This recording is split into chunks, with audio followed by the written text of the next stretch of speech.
मेरा नमस्कार। और पहली बार हम पढ़ेंगे सिंधु नदी का तंत्र और चित्र के माध्यम से। और आज यदि आप ऐसे पढ़ेंगे तो आपकी नौकरी पक्की है, ये समझ लीजिए। और मैं लेक्चर लेके आया हूँ कि कैसे कैसे नदियों का विकास हुआ है, और इस हमसे 4 वीडियो हमारे आएंगे, ज़्यादा बड़े बड़े नहीं होंगे। और उन्हीं में आपको क्लियर कट हो जाएगा कि भारत की नदियों का कैसा बहाव है और कैसे क्या क्षेत्र है। तो हम पढ़ेंगे हिमालयी नदी का तंत्र, और हिमालय नदी के तंत्र में पढ़ेंगे सिंधु तंत्र, गंगा तंत्र और ब्रह्मपुत्र तंत्र। और इसके बाद हम पढ़ेंगे दक्षिण भारत की नदियाँ, अरब सागर की नदियाँ और बंगाल की खाड़ी की नदियाँ। तो इस प्रकार से 5 वीडियो में हमारा पूरा नदी तंत्र समाप्त हो जाएगा। तो देखते हैं पहले ये सिंधु नदी के बारे में। देखो, आपको कुछ मैप दिख रहा होगा और मैं आपको मैप के माध्यम से बताऊंगा कि कैसे क्या है। आपको सिंधु नदी दिख रही होगी, और सिंधु नदी कैसे अरब सागर तक पहुंची। आपको यदि ये येलो कलर का दिख रहा होगा जहाँ पर मैं पेन चला रहा हूँ, ये सिंधु नदी है। कौन सी नदी है? सिंधु नदी है। और ये अरब सागर है, अरब सागर में गिर जाती है। और कैसे गिरती है सब इसके बारे में। और ये निकलती कहाँ पे, आपको कैलाश पर्वत दिख रहा होगा, और इसके बगल में मानसरोवर झील दिख रही होगी, और यहीं पर एक ग्लेशियर होगा जिसके बारे में हम बात करेंगे, बोखरचू। तो ये जो इस जगह ग्लेशियर है तो इसका नाम है बोखरचू। क्या नाम बेटा? बोखरचू। बोखरचू ग्लेशियर है। और कैसे इसी की सहायक नदियाँ, सतलज देखो नदी एक ये गई है, सतलुज नदी, ये भी यहीं से निकलती है, तो आपको दिख रही होगी। और यहीं से एक नदी निकल के जाती है, ब्रह्मपुत्र। और कौन सी नदी कौन सी किससे कहाँ मिलती है ये हम सब जानेंगे। तो आपको दिख रही होगी एक नदी यहाँ पर दामचोक लद्दाख एरिया, और यहाँ पर एक नदी आपको दिख रही होगी जिसका नाम क्या होगा, सियाचिन ग्लेशियर से एक नदी आती है जिसका नाम श्योक नदी है। और इसी तरह आपको एक नदी और दिख रही होगी जिसका नाम श्योक नदी है, और एक नुब्रा नदी दिख रही है आपको, और एक ये गिलगित नदी था, और ये नुब्रा घाटी के, और एक ये चिल्लस नामक स्थान है, वहाँ पर आगे मिलते हैं। और काबुल नदी जो अफ़गानिस्तान से आती है ये भी मिलती है। कुर्रम नदी ये भी मिलती है। गोमल है, और इसकी तोची भी। और ये सब बाकी जो ये हैं बड़ी नदियाँ, जिसमें आपको दिख रही होगी ब्यास नदी, रावी नदी, झेलम नदी, और यहाँ पर फिर झेलम से जाकर ये सब मिल जाती हैं। और अंततः ये झेलम सब हमारा सतलुज में, और सतलुज पूरा पानी किस में गिराती है, ब्रह्मपुत्र नदी में, अरे वो सॉरी सिंधु नदी में। तो हम जानेंगे कि यह कैसी नदी है। तिब्बत मानसरोवर झील आपको दिख रही होगी जो चाइना में है, वहीं से आती है। तो आप मैप देख चुके होंगे, इसका शॉर्ट स्क्रीन लेना। अब हम आगे बढ़ते हैं, पढ़ते हैं। देखो, ये सिंधु नदी का अपवाह तंत्र है। तो आप अपवाह तंत्र के आधार पर देखेंगे भारत में कैसा अपवाह तंत्र, 2 प्रकार का, एक हिमालय वाला और एक प्रायद्वीपीय भारत वाला। एक हिमालय वाला और एक प्रायद्वीपीय भारत। तो हिमालय के अंतर्गत कौन कौन तंत्र आते हैं? नंबर 1 सिंधु तंत्र आता है, नंबर 2 ब्रह्मपुत्र तंत्र आता है, और नंबर 3 गंगा नदी तंत्र। तो 3 ही बड़े तंत्र हैं। और प्रायद्वीपीय भारत की अगर मैं बात करूं, दक्षिण भारत की, यहाँ का कैसा सिस्टम है इसके बारे में आपको दिख रहा होगा कि सिंधु जो प्रायद्वीपीय भारत नदियों का तंत्र है, इसके अंतर्गत देखो, एक पूर्व की ओर बहने वाली अर्थात बंगाल की खाड़ी में गिरने वाली नदी, कौन? बंगाल की खाड़ी वाली नदी हो गई। और मैप मैं बना देता हूँ ऐसे करके, ये देखो, ये अपना मैप है दक्षिण पर, ये हो गया बंगाल की खाड़ी में गिरने वाली नदी। और ये है जिसमें स्वर्णरेखा नदी, ब्राह्मणी नदी, वैतरणी नदी, महानदी, दया नदी, गोदावरी, कृष्णा, पेन्नार, अडयार, पलार और कावेरी। जबकि अरब सागर है पश्चिम की ओर, जो अरब सागर में, कौन? अरब सागर में गिरने वाली नदी, अर्थात इस साइड ये अरब सागर में गिरने वाली नदी है। और इसमें शरावती, माही, नर्मदा, ताप्ती, मांडवी, शरावती, साबरमती पर, भरतपुंज और पेरियार। तो आपको दिख रहा होगा। तो इसकी ट्रिक याद रखना, समानता, मत्स्य, भाप। तो आप याद रखेंगे समानता, क्या याद रखेंगे आप? समानता, मसा, भाप, याद रखिए समानता। तो साबरमती, माही, नर्मदा, ताप्ती, इसके बाद मांडवी, शरावती, भरतपुंज और पेरियार, ये गिरती हैं अरब सागर में इस साइड नदियाँ। तो ये आपको समझ में आया होगा कि भारत में कैसे हिमालयी तंत्र, उसके अंदर 3 आते हैं, सिंधु, ब्रह्मपुत्र और गंगा। जबकि प्रायद्वीपीय भारत की नदियों में पूर्व की ओर बहने वाली नदी अर्थात बंगाली खाड़ी में गिरने वाली नदियाँ, और पश्चिम की ओर बहने वाली नदियाँ अर्थात अरब सागर में गिरने वाली। अब हम देखेंगे सिंधु नदी तंत्र के बारे में। तो आपको दिख रहा होगा सिंधु नदी तंत्र। तो सिंधु नदी इंडस रिवर सिस्टम, इसके बारे में हम बात करेंगे। इसका उद्गम मतलब सिंधु नदी का उद्गम अगर मैं थोड़ा मैप बना दे रहा हूँ आपको तो ज़्यादा अच्छा रहेगा। ऐसे कुछ ये भारत का मान लीजिए मैप है आपका ऐसे, और यहाँ पर पड़ती है जगह जिसका नाम क्या है, यहाँ पर एक जगह पड़ती है और जिसका नाम है मानसरोवर। ये मानसरोवर झील है, ये मानसरोवर झील है, और इसी के बगल में पड़ता है बोखरचू नामक स्थान। क्या पड़ता है? बोखरचू, बोखरचू पड़ता है। तो उद्गम सिंधु नदी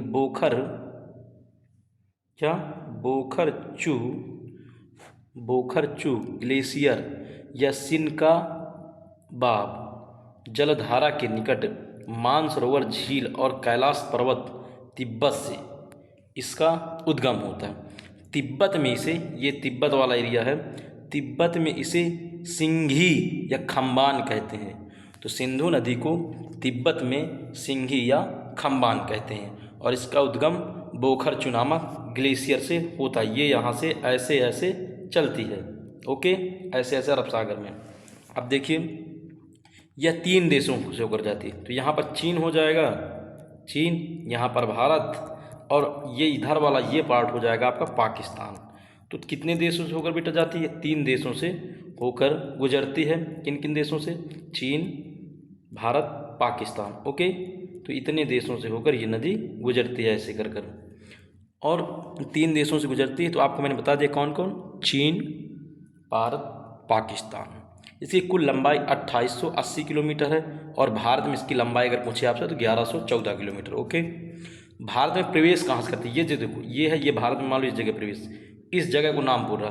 तो भारत में प्रवेश दामचोक नामक स्थान लद्दाख, तो इस जगह का नाम है दामचोक लद्दाख। क्या नाम बेटा? दामचोक लद्दाख में ये भारत में प्रवेश करती है। कहाँ पर प्रवेश करती है? दामचोक लद्दाख में प्रवेश करती है, ओके।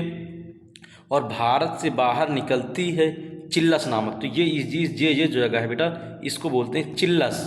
तो भारत में प्रवेश कहाँ से करती है? दामचोक लद्दाख में, और निकलती कहाँ है? तो चिल्लस नामक स्थान पर पीओके के नंगा पर्वत से मुड़ जाती है भारत से बाहर निकलने के समय।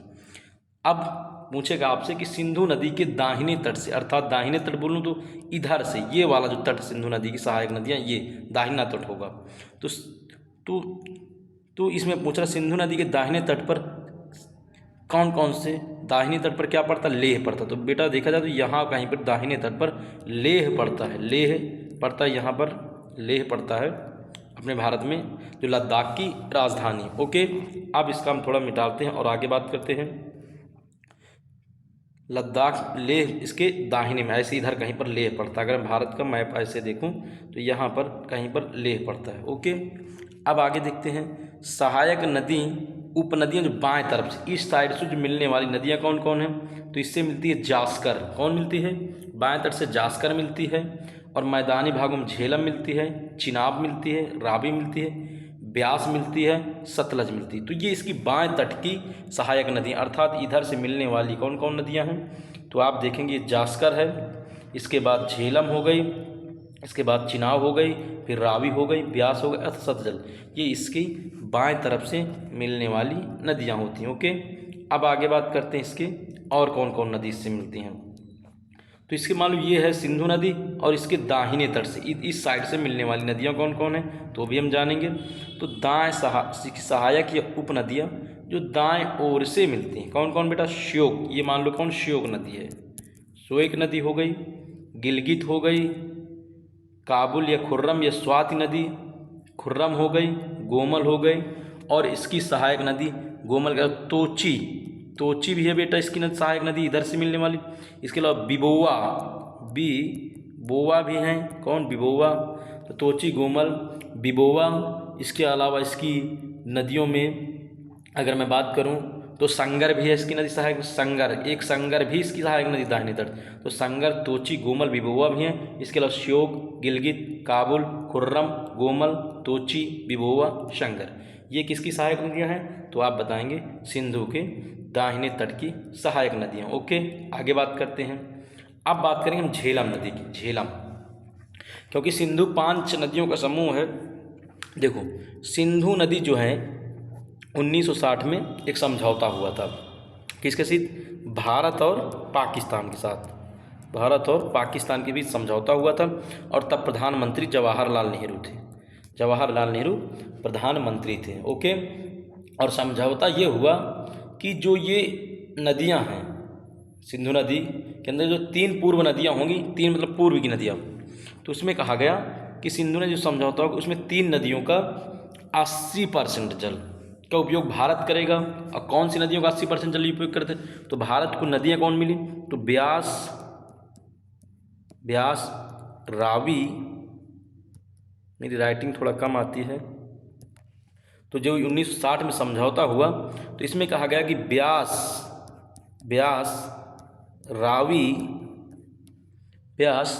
रावी और कौन? इसके अलावा सतलज। तो कहा गया कि इन तीनों नदियों का 80% पानी भारत प्रयोग करेगा, और 20% कौन लेगा? 20% पाकिस्तान लेगा। ओके, अब और क्या कहा गया? और पाकिस्तान के लिए कहा गया, पाकिस्तान को भी नदियाँ मिली थी। पाकिस्तान को जो नदियाँ मिली थी उसमें उनको मिली थी, अगर मैं बताऊँ तो भारत का था। अब पाकिस्तान कौन कौन मिली थी? पाकिस्तान को मिली थी सिंधु, झेलम और चिनाब, ये नदियाँ मिली थी पाकिस्तान को। और पाकिस्तान से कहा गया कि आप 80% पानी इनका उपयोग कीजिए, और 20% इनका भारत ही उपयोग करेगा, इन 3 नदियों। लेकिन भारत इनका उपयोग, जल का उपयोग नहीं करता, ये पाकिस्तान संपूर्ण जल लेता है। तो कभी कभी भारत कहता है कि हम अपना पानी रोक देंगे, तो ऐसा सिस्टम है। ओके, अब बात करते हैं झेलम नदी के बारे में। झेलम नदी का उद्गम चश्मा वेरीनाग झील, जो शेषनाग झील के निकट जम्मू कश्मीर में है, वहाँ से उद्गम होता है। इसकी लंबाई 724 किलोमीटर है। इसे संस्कृत में वितिस्ता और ग्रीक में हाइडे स्पीड के नाम से जाना जाता है। तो कभी कभी आपसे पूछता है कि पोरस का युद्ध किसके बीच हुआ था? तो पोरस का युद्ध झेलम नदी के पास हुआ था, या हाइडे स्पीड का युद्ध से बोला जाता है, जो सिकंदर और पोरस के मध्य हुआ था। और इसी के किनारे, झेलम के किनारे ही ये सिंधु की सहायक नदी है। झेलम के किनारे एक शहर बसा है, और जिसका नाम है, क्या नाम है उसका? श्रीनगर, जो झेलम नदी के किनारे बसा है। और इसमें जो परियोजना है उनका नाम, परियोजना इस नदी में तुलबुल और उरी परियोजना है। ओके, अब बात करते हैं, यह नदी पाकिस्तान और भारत के बॉर्डर बनाती है, अर्थात जो ऐसा कुछ है अगर तो यहाँ पर कहीं पर बॉर्डर का काम करती है। ओके, तो ये भी याद आप रखिएगा। इसके बाद सहायक नदी इसकी कौन? किशनगंगा, पाकिस्तान में नीलम नदी के नाम से जानी जाती है। और इसकी किशनगंगा क्या, और इसकी पहरू भी है, पहरू सहायक नदी है। कौन? पहरू। नल्लाह भी है बेटा, नल्लाह इसी की सहायक नदी है झेलम की। और सिंध है, सिंधु नहीं सिंध, ये सहायक नदियाँ किसकी हैं? तो आप बताएंगे झेलम नदी की। ओके, तो याद रखिएगा। और झेलम नदी चिनाब नदी से पाकिस्तान के पंजाब प्रांत में झंग जिले में त्रिम्फू नामक स्थान पर मिल जाती है। ओके, तो आप झेलम नदी भी देख लीजिए, इसके बारे में मैंने बता दिया आपको। अब आगे बात करते हैं हम लोग चिनाब नदी के बारे में। चिनाब नदी की अगर मैं बात बताऊं, चिनाब नदी है, तो चिनाब नदी लाहुल क्षेत्र में एक जगह पड़ती है और बड़ा लाचला दर्रे के निकट से निकलती है। और चिनाब नदी चंद्र और भागा की सहायक नदियों से मिलती है, इसके बारे में पढ़ते हैं। तो जो आप देखेंगे 2 धाराओं से मिलती है, ये एक का नाम रहता है चंद्र और एक का नाम रहता है भागा, तो इन्हीं से ये मिलकर बनती है चिनाब नदी। और इसका देखो उद्गम कहाँ से, तो बड़ा लाचला दर्रे हिमाचल प्रदेश के पास से इसका उद्गम होता है। और इसकी लंबाई 1960 है। और इसे संस्कृत में आस्कनी कहते हैं। क्या कहते हैं संस्कृत में? आस्कनी कहते हैं। और इसमें कुछ बांध और परियोजना, जिसमें धुलस्ती परियोजना जम्मू कश्मीर, सलाल परियोजना जम्मू कश्मीर और बगलिहार परियोजना। तो 3 परियोजना चिनाब नदी में कौन कौन है बेटा? धुलस्ती है, सलाल है और बगलिहार है। इसके बारे में थोड़ा और जानते हैं। इसे चंद्रभागा के नाम से जानते हैं क्योंकि ये 2 धाराओं से निकलती है। चंद्रताल से निकलती है और भागा बरालाचला के दर्रे के, और दोनों धाराएं ये तांडी जगह पड़ती, तांडी के निकट केलांग में मिल जाती हैं। ओके, इसकी सहायक नदियाँ थोड़ा देखते हैं, इसकी सहायक नदियाँ देखते हैं। और सहायक नदियों में हम किसको देखते हैं? शायद तवी है, कलनई है और कौन है? मसरूर है, मरुसूदर है इसी की, और इसी की सहायक नदी का नाम नीरू है। तो ये इसकी सहायक नदियाँ। और ये सिंधु की सबसे बड़ी सहायक नदी है, ये चिनाब नदी। इसका एक लीजिए, सिंधु की सबसे बड़ी सहायक नदी, ये याद रखिए, सिंधु की सबसे बड़ी सहायक नदी है चिनाब, सबसे बड़ी सहायक नदी। ओके, आगे देखते हैं और थोड़ा इस बारे में देखते हैं। पीर पंजाल और धौलाधर श्रेणी के मध्य स्थित घाटियों से प्रवाहित होती है। तो ऊपर आप देखेंगे तो यहाँ पर देखेंगे पीर पंजाल है इसी पहाड़ी, और एक है धौलाधर पहाड़ी, तो इनके बीच से होकर ये बहती है। ओके, अगली नदी देखते हैं, रावी नदी। किसके बारे में? रावी नदी के बारे में। रावी नदी जो है ये रोहतांग दर्रे के निकट हिमाचल प्रदेश के कांगड़ा जिले से उद्गम होता है। इसकी लंबाई लगभग 720 किलोमीटर है। ओके, और ये किसकी सहायक है? तो आप बताएंगे जो चिनाब नदी बहती है, ये चिनाब किसकी सहायक है? सिंधु की। ये मान लो कि सिंधु है, और ये कौन सी है? ये है चिनाब, और इसी से आकर मिलती, मान लो इसी से इधर से आई और ये मिल गई कौन? रावी। ओके, तो रावी नदी इसकी चिनाब की सहायक है। ओके, और फिर आगे देखते हैं, यहाँ नदी चंबा घाटी से होकर बहती है। और बांध परियोजना इसमें कौन कौन? चमेरा बांध हिमाचल प्रदेश में है और रावी नदी पर। थीन या रणजीत सागर बांध जम्मू कश्मीर और पंजाब के से मिलकर बनी है। तो इसमें कौन कौन परियोजना है? चमेरा बांध परियोजना और रणजीत सागर परियोजना जम्मू कश्मीर और पंजाब की। यह नदी पाकिस्तान और भारत का बॉर्डर बनाती है। इसके किनारे बसा है, रावी नदी के किनारे अमृतसर शहर बसा। कौन? अमृतसर नामक शहर बसा जो पंजाब का। ओके, यह नदी चिनाब में अहमदनगर सियोल पाकिस्तान में मिल जाती है। यह नदी माधोपुर नामक स्थान से पंजाब के मैदान में प्रवेश करती है। तो आप याद रखिएगा, ये भी ऐसे पूछता है। ओके, अगला देखते हैं इसी का, ब्यास नदी। ब्यास नदी की बात बताऊं तो ब्यास नदी रोहतांग दर्रा के निकट ब्यास कुंड से निकलती। किसके निकट से? रोहतांग दर्रे के निकट ब्यास कुंड हिमाचल प्रदेश से निकलती है, और इसकी लंबाई 460 किलोमीटर है। यह नदी कुल्लू घाटी हिमाचल प्रदेश पड़ती है, उससे होकर बहती है। इसकी प्रमुख सहायक नदियाँ क्या देख लेते हैं। तो इसकी प्रमुख सहायक नदी थीन नदी तो है ही है, इसके अलावा इसकी सहायक नदी बन्नेर है, चक्की है और पार्वती है। तो इसकी ये भी सहायक नदी पार्वती है। तो इसकी सहायक नदियाँ हैं। अब इसकी संस्कृत में से ब्यास को बिपाशा कहते हैं, और इस पर पोंग बांध है जो हिमाचल प्रदेश में है। और ब्यास नदी सतलज नदी से मिलती है, और जहाँ पर हरीके बैराज या हरिकेन बैजाब, अर्थात ये पंजाब में हरीके बैराज के निकट सतलज नदी से मिल जाती है। ये सतलज है, मान लो सतलज, और ये है ब्यास। ये कहाँ पर मिलती है? हरीके बैराज के पास मिल जाती है। अब बात करते हैं, यह भारत की सबसे लंबी नहर जो है हरीके बैराज, जिसे हम इंदिरा गांधी नहर कहते हैं, यह भारत की सबसे लंबी नहर है, इसी जगह से निकाली गई। ओके, अब बात करते हैं आगे, 5 नदियों में एकमात्र नदी जो केवल भारत में बहती। कौन? तो आप बताएंगे ब्यास नदी। ब्यास नदी जो 5 नदियों में, ये सिर्फ कहाँ से बहती? भारत में बहती है। यह नदी तलबड़ा होशियारपुर पंजाब नामक स्थान में मैदानों में प्रवेश करती, और इसकी सहायक नदी मैंने आपसे बताया तीर्थन, पार्वती, बन्नेर और चक्की हैं। ओके, आगे देखते हैं सतलज नदी।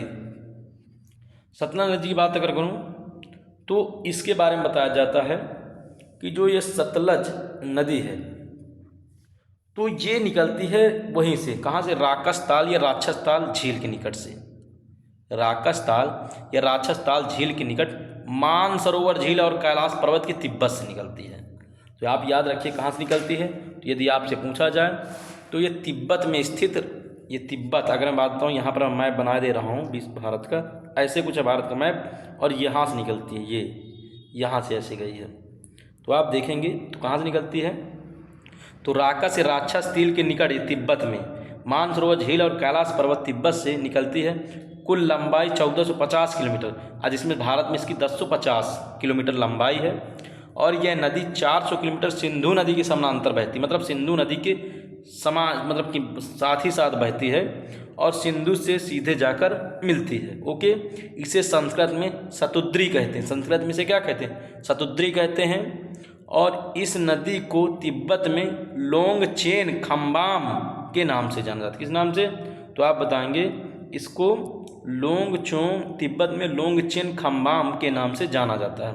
अब भारत में सिपकिला दर्रा जो हिमाचल प्रदेश में, वहाँ से प्रवेश करती है। ओके, अब बात करते हैं इसी पर कुछ जलाशय निर्माण किए गए हैं। जैसे बांध की मैं बात बताऊं तो बांध कौन, भाखड़ा नागल बांध परियोजना जो हिमाचल प्रदेश और पंजाब के बॉर्डर में। ओके, नाफता झाकरी परियोजना इसी पर है। ओके, और इसी में एक जलाशय बनाया गया जिसका नाम गोविंद सागर जलाशय। तो भाखड़ा नागल बांध से मानव निर्मित झील बनाए गए जिसका नाम गोविंद सागर जलाशय। ओके,